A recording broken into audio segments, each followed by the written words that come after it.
مرحبا بكم أعزائي الكرام أينما كنتم، وأهلا بكم من جديد في آخر تطورات طقس المغرب. إذا كالعادة قبل أن نبدأ هذا الفيديو نرجو من المتابعين الأوفياء دعمنا بلايك لكي يصل هذا الفيديو لأقصى حد ممكن وتعم الفائدة على الجميع، وشكرا. قبل أن نمر لآخر المستجدات بالحالة الجوية خلال الأيام المقبلة بحول الله، سنحلل في الأول صورة الساتي التي أخذت قبل قليل.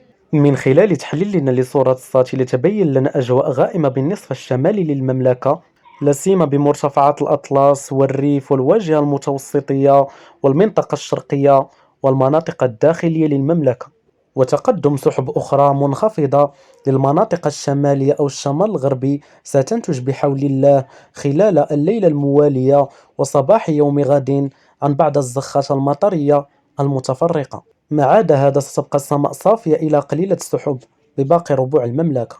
وفيما يتوقع بحول الله في آخر المستجدات للحالة الجوية بالمملكة لتراكم الأمطار ل10 أيام القادمة، حيث لا زالت التحديثات تشير لأجواء ماطرة بالمملكة والله أعلم خلال الفترة المقبلة ما بعد 15 من هذا الشهر، رغم اختلاف الكمية والمناطق المشمولة لبعد المدة.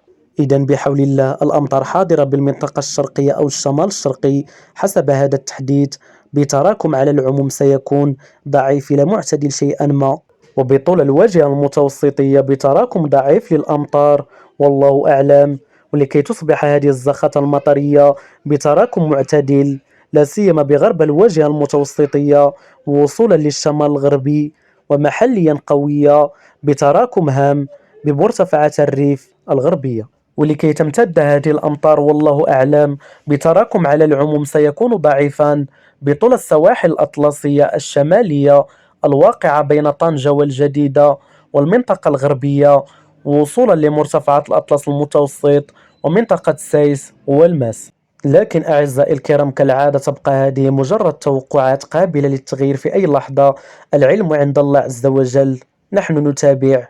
كونوا في الموعد وإلى اللقاء.